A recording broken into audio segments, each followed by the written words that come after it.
दोस्तों, आज के वीडियो में मैं ई श्रम कार्ड के ढेर सारे फायदे बताने वाला हूं। अगर आपने ई श्रम कार्ड बनवा लिया है तो आपके भी मन में चल रहा होगा कि इस कार्ड को तो मैंने बनवा लिया, पर इससे फायदे क्या है।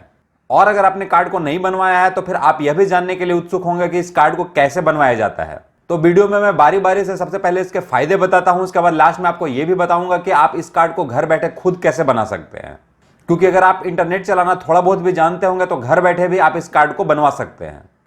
तो नमस्कार दोस्तों, ज्ञान पार्टनर चैनल में आपका स्वागत है। आइए शुरू करते हैं। सबसे पहले इस कार्ड के फायदे क्या है। बेनिफिट्स नंबर 1, इस कार्ड का सबसे बड़ा बेनिफिट है कि इस कार्ड को अगर आप एक बार बनवा लेते हैं तो आपको बार बार नहीं बनवाना पड़ेगा। यह हर स्टेट में, भारत के हर स्टेट में मान्य होगा। आप कहीं भी कोई भी काम करने के लिए किसी दूसरे स्टेट में जाते हैं तो वहां पर आपको फिर से कार्ड नहीं बनवाना होगा, बल्कि आपने एक बार बना लिया है तो पूरे भारत में आप कहीं भी वर्क करेंगे, कहीं भी कोई काम करेंगे तो कोई भी बेनिफिट्स अगर इस कार्ड पर आपको मिलेगा तो आप वहां पर भी इस लाभ को उठा सकते हैं। मतलब इस कार्ड को आपको सिर्फ एक बार बनाना है और यह पूरे भारत में मान्य होगा। बेनिफिट्स नंबर 2, सरकार द्वारा दी जाने वाली कोई भी सहयोग राशि सीधे डीबीटी के द्वारा आपके खाते में ट्रांसफर होगी। जब भी सरकार आपको कोई सहयोग राशि देना चाहती है, जैसे कई बार दिया जाता है, जैसे बाढ़ पीड़ितों को दिया जाता है, कहीं भूकंप आ गया तो सरकार सहयोग राशि देती है, कई बार किसानों को देती है, जैसे कि अकाल हो गया या फसल कम पैदावार हुआ या फसल का नुकसान हो गया है, तो कई बार सरकार आपको सहयोग राशि देती है। तो इसके लिए कोई आपको अलग से फॉर्म नहीं भरना पड़ेगा, बल्कि सीधे इसी कार्ड के थ्रू आपके सीधे बैंक अकाउंट में ट्रांसफर हो जाएगा। अभी उत्तर प्रदेश की सरकार ने भी घोषणा की है कि जिन्होंने ई श्रमिक कार्ड बनवा लिया है उनको दिसंबर से लेकर मार्च तक प्रत्येक महीने 500 रुपए दिया जाएगा। तो उनको अलग से कोई फॉर्म नहीं भरना होगा, बल्कि सीधे उनके खाते में ट्रांसफर हो जाएगा। अगर आप यूपी के रहने वाले हैं और आपके खाते में पैसे आए हैं तो आप मुझे कमेंट बॉक्स में कमेंट करके जरूर बताएं, और अगर पैसे नहीं आए हैं तो भी मुझे कमेंट बॉक्स में कमेंट करके जरूर बताएं। और अगर आपको हमारा वीडियो पसंद आ रहा हो तो प्लीज वीडियो को लाइक भी जरूर कर दें। बेनिफिट्स नंबर 3, असंगठित क्षेत्र के मजदूरों को भी सामाजिक सुरक्षा प्रदान की जाएगी। जैसा कि आपको पता होगा कि यह कार्ड सिर्फ असंगठित क्षेत्र के मजदूरों को ही बनाया जा रहा है। संगठित मजदूर किसे कहते हैं? जैसे कि कोई कंपनी में काम करता है, कोई कहीं पे फैक्ट्री में काम कर रहा है और वहां पर उसका ईएसआईसी या पीएफ कटता है, तो जिसका ईएसआईसी और पीएफ कटता है उसे सामाजिक सुरक्षा दी जाती है। जब वह बीमार पड़ता है तो उसकी सैलरी कंपनी द्वारा बंद कर दी जाती है, तो ईएसआईसी के कार्यालय द्वारा उसे सैलरी दी जाती है।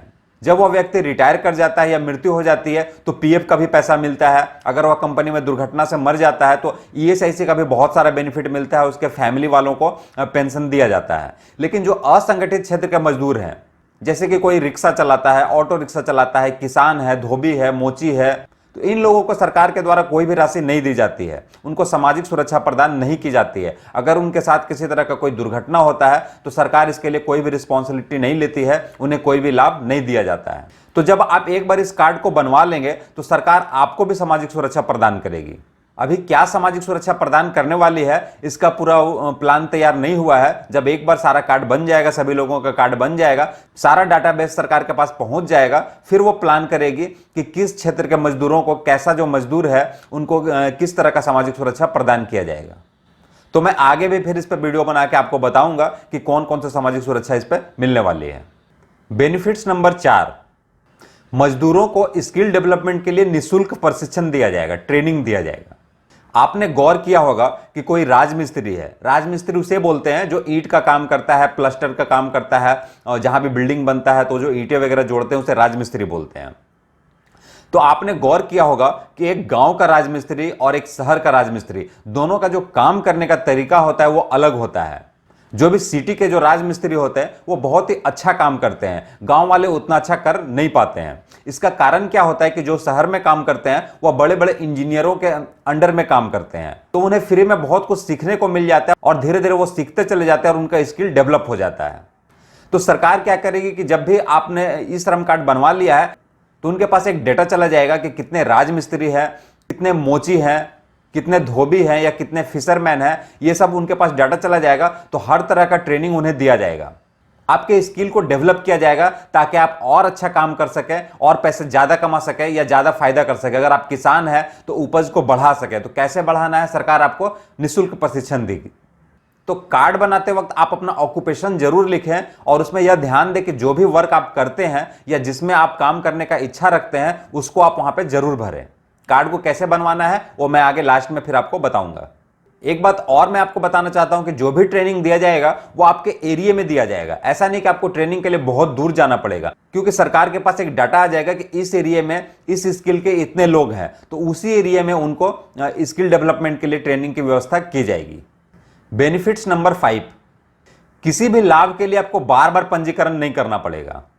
आपने अभी गौर किया होगा कि जब भी सरकार के द्वारा कोई लाभ दिया जाता है, कोई भी किसी भी प्रकार का लाभ दिया जाता है, तो उसके लिए आपको बार बार फॉर्म भरना पड़ता है। जैसे अगर अकाल पड़ गया आपके क्षेत्र में और सरकार अगर कोई राशि दे रही है तो आपसे एक फॉर्म भरवाया जाता है, और इसी तरह जितने भी लाभ दिए जाते हैं उनके लिए अलग अलग आपको बार बार फॉर्म भरना पड़ता है।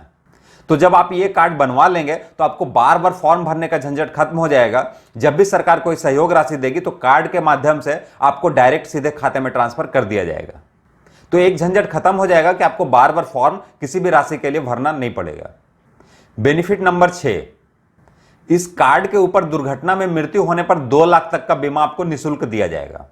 जैसे ही आप इस कार्ड को बनवा लेते हैं तो आपको इस कार्ड के ऊपर 2 लाख तक का बीमा आपको मिल जाएगा। किसी भी कारण से अगर किसी कार्ड धारक की मृत्यु हो जाती है तो उसके फैमिली वालों को, उसके परिवार को 2 लाख रुपए तक का बीमा का प्रावधान किया गया है। बेनिफिट्स नंबर 7, कार्ड धारक की अगर किसी दुर्घटना में अस्थायी अपंगता हो जाती है तो उसमें भी 1 लाख रुपए तक का बीमा दिया गया है। आप वर्क कर रहे हैं या भी किसी भी कारण से आपकी दुर्घटना हो जाती है और आपका हाथ कट जाता है, आप अस्थायी अपंग हो जाते हैं, तो उसमें 1 लाख रुपए तक का जो बीमा है वह निःशुल्क दिया गया है। तो आपने ई श्रम कार्ड के बेनिफिट्स तो जान लिए हैं। इतने सारे बेनिफिट्स इस एक कार्ड में है। तो अगर आप कोई वर्कर हैं और आप संगठित क्षेत्र में नहीं हैं, मतलब आपका ईएसआईसी पीएफ नहीं कटता है, तो आप इस कार्ड को बनवा सकते हैं। ईएसआईसी और ईपीएफ मैंने आपको पहले ही बताया था कि आप किसी कंपनी में काम करते हैं, वहां से अगर आपको सैलरी दी जाती है तो आपके सैलरी स्लिप में लिखा रहता होगा कि आपका पीएफ कट रहा है, आपका ईएसआईसी कट रहा है। अगर ये दोनों में कोई भी आपके सैलरी से कट रहा है और आपका पीएफ या ईएसआईसी का लाभ अगर आप ले रहे हैं तो इस कार्ड को बनाने के लिए आप लायक नहीं है, मतलब आप इस कार्ड को नहीं बना सकते हैं। तो फिर कौन इस कार्ड को बनवा सकता है और इस कार्ड को कैसे बनाया जा सकता है, आइए देखते हैं। इस कार्ड को बनाने के लिए आपकी उम्र जो है वह 16 साल से 59 साल तक का होना चाहिए। अगर 16 साल से आपका उम्र कम है या आपका उम्र अगर 60 साल हो चुका है तो फिर आप इस कार्ड को नहीं बनवा सकते हैं। और अगर आपका सैलरी में ईएसआईसी या पीएफ कटता है, आपको कहीं से भी ईएसआईसी और पीएफ का लाभ अगर आप ले रहे हैं, या फिर आप टैक्स पेयर हैं, साल में आपकी इतनी इनकम है कि आप टैक्स भरते हैं, तो भी आप इस कार्ड को नहीं बनवा सकते हैं। तो अगर आपकी उम्र 16 से 59 के बीच में है, आप ईएसआईसी और पीएफ का भी लाभ नहीं ले रहे हैं और आप टैक्स पेयर भी नहीं है, तो फिर कार्ड को कैसे बनाना है? तो उसके लिए आपको कुछ डाटा की जरूरत होगी। वो डाटा कौन कौन से है तो आप एक बार नोट कर लेंगे। और सबसे पहले यही होगा कि आप कोई भी वेबसाइट खोलने से पहले, कार्ड बनाने से पहले कोई पेपर में इन सारे डाटा को लिख लें, तो फिर आपको इस कार्ड को बनाने में बहुत ही आसानी होगी। आप खुद बनाएंगे तब भी आसानी होगी, आप किसी दूसरे के थ्रू बनवा रहे हैं तो ये सारा डाटा आप उनसे दे देंगे तो वह तुरंत ही आपका कार्ड बना देगा। तो आइए देखते हैं कि ये डाटा कौन कौन सा है। सबसे पहले तो आपके पास एक मोबाइल नंबर होना चाहिए जो आपके आधार कार्ड से लिंक होना चाहिए।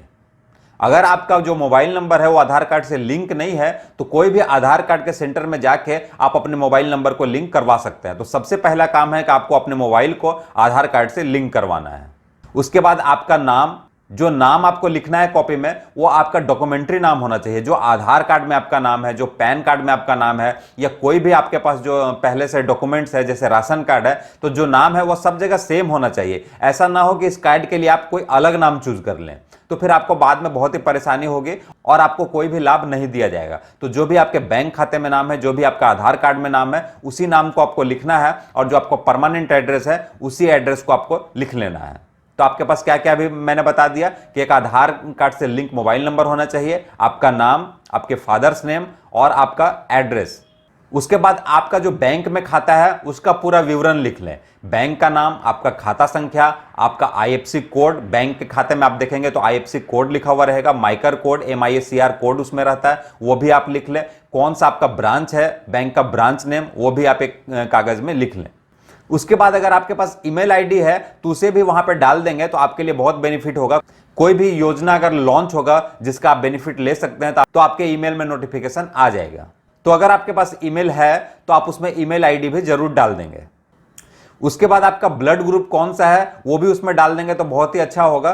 अगर आपको ब्लड ग्रुप नहीं पता है तो कहीं पर भी आप किसी भी लैब में जाके अपना ब्लड ग्रुप जो है वो टेस्ट करवा सकते हैं, क्योंकि ब्लड ग्रुप उसमें रहेगा तो कहीं भी आप काम करते वक्त अगर आपको कोई दुर्घटना होती है तो अगर आपको ब्लड की जरूरत होती है तो उस कार्ड के थ्रू तुरंत पता चल जाएगा कि आपका ब्लड ग्रुप कौन सा है। उसके बाद आपकी कैटेगरी की जरूरत होगी कि आप कौन से कैटेगरी में आते हैं, एससी में आते हैं, एसटी में आते हैं, ओबीसी में आते हैं, जनरल में आते हैं, यह भी आपको लिख लेना है। अगर आप फिजिकल हैंडीकैप हैं, आपका जो अपंगता है वह 40% से अधिक है, तो आप फिजिकल हैंडीकैप में आते हैं। इसका एक सर्टिफिकेट भी बनता है, अगर आपने बनवाया है, आप फिजिकल हैंडीकैप में आते हैं तो उसको वहां पे क्लियरली मेंशन करना है कि मैं फिजिकल हैंडीकैप हूं और कौन सा फिजिकल हैंडीकैप हूं। मतलब कि आपका पैर नहीं है, कि आपका हाथ नहीं है, कि आपकी आंखें खराब है, वो क्लियरली वहां पे आपको मेंशन कर देना है। अगर आप वहां पे मेंशन कर देते हैं तो सरकार के पास भी डेटा आ जाएगा और आपके लिए कोई लाभ अगर दिया जाएगा तो आपको वो तुरंत मिल जाएगा। और आपके लिए कोई भी अगर स्किल डेवलपमेंट से कोई भी ट्रेनिंग चलेगा तो आपको वहां पे बुलाया जाएगा और फ्री में आपको ट्रेनिंग दिया जाएगा। उसके बाद आपका ऑक्यूपेशन लिखना है कि आप करते क्या हैं। जैसा कि मैं बताया हूं कि यह कार्ड को उन्हीं लोग बना सकते हैं जो असंगठित क्षेत्र में काम करते हैं, जैसे ऑटो रिक्शा चला रहे हैं, मछली मारते हैं। मैं आपको स्क्रीन पे ये डाटा दिखा रहा हूं कि ये लोग जो है वो कार्ड को बनवा सकते हैं। ये मैंने एक उदाहरण दिया है, इसके अलावा भी जो भी असंगठित क्षेत्र के मजदूर हैं वो इस कार्ड को बनवा सकते हैं। महिला भी बनवा सकती है इस कार्ड को और पुरुष भी बनवा सकते हैं। आपके पास अगर कोई एक्स्ट्रा स्किल है, भले ही आप दूसरा काम कर रहे हैं, जैसे आपके पास राजमिस्त्री का स्किल है, तो जो जो स्किल आपके पास है उसको इस फॉर्म को भरते वक्त, इस कार्ड को बनाते समय वहां पर आपको मेंशन कर देना है। साथ ही आपका एक्सपीरियंस कितना है, आप कितने दिनों से इस काम को कर रहे हैं, वो भी उसमें वहां पे मेंशन कर देना है आपको। तो कहीं भी अगर सरकार को जरूरत पड़ेगी तो आपको सीधे वहां पर भर्ती भी किया जा सकता है और आपके एक्सपीरियंस के तौर पर, आपके एक्सपीरियंस के आधार पर आपकी सैलरी फिक्स की जाएगी।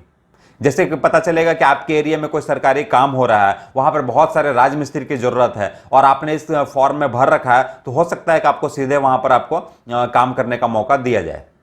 साथ ही आपका मंथली इनकम कितना है वो भी उसको फॉर्म को भरते वक्त चाहिए। तो आपको जो आप डाटा बना रहे हैं, जो कॉपी में लिख रहे हैं, वहां पर अपना मंथली इनकम भी क्लियरली लिखना है।